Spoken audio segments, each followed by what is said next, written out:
البوينت اللي بعد كده وهي الايونيك بوند. يعني ايه ايونيك بوند؟ هي بوند arising between metals and non-metals. هتلاحظ اني شاورت ميتالز كده ونون ميتالز كده. المكانين دول هما التيرمينالز او التو تيرمينالز اوف بيريودك تيبل. يعني البيريودك تيبل ليه طرفين، الناحيه اللي على اليسار دي بالنسبه لك ودي اللي موجود فيها الميتالز، اما الناحيه اللي على يمينك دي اسمها نون ميتالز. طب ايه العلاقه بين الاثنين؟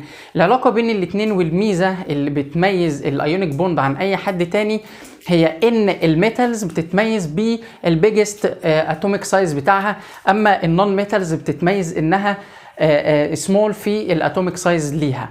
فده بيخلي الميتالز عندها ويك ايونايزيشن بوتنشال، فبتعتبر تند تو لوز الكترون، فبتميل انها تلوز الكترون اند بيكم بوزيتيفلي تشارجد او بيكم كاتايون او بوزيتيف ايون.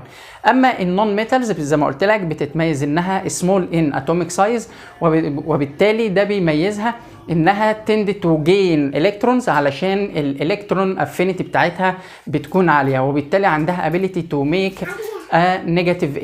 نيجاتيف ايون اللي بنسميه انايون. تمام. ادي لك مثال. لو خدنا مثال مثلا واحنا بنتكلم دلوقتي عن الايونيك بوند، تمام، خدنا مثال زي البوتاسيوم لما يعمل رياكشن مع الكلوراين او اي نون ميتال. البوتاسيوم ده موجود في جروب 1A في البريودك تيبل، الكلوراين ايون او الكلوراين اتومز موجوده في الجروب 7A اللي هم الهالوجينز في البريودك تيبل، يعني واحد في جروب 1A واحد في الجروب نمبر 7. هنا البوتاسيوم ليه اتوميك نمبر 19، عنده اتوميك نمبر 19. لما اعمل له ديستريبيوشن وافكرك ان هو من جروب 1A، يعني عنده سنجل الكترون في الاوتر موست انرجي ليفل. فلما اعمل ديستريبيوشن للبوتاسيوم هيطلع معايا 2 8 8 1، كده عنده سنجل الكترون في الاوتر موست انرجي ليفل. اما الكلوراين هتلاقيه موجود في جروب 7A، يعني عنده ability to gain 1 الكترون علشان يبقى نيجاتيف 1، فيكمل السبعه يبقوا كام؟ يبقوا 8. الكلوراين كاتوم لوحدها الاتوميك نمبر بتاعها 17، فهيبقى الديستريبيوشن بتاعها 2 8 7.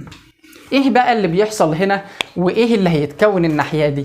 قال لي الناحيه دي طبعا احنا اتفقنا في الجزئيه اللي فاتت ان الاليمنتس عموما اللي هم بخلاف اتمسحت خلاص، بخلاف النوبل جاسز عندهم ابيليتي او عندهم رياكتيفيتي عاليه. الرياكتيفيتي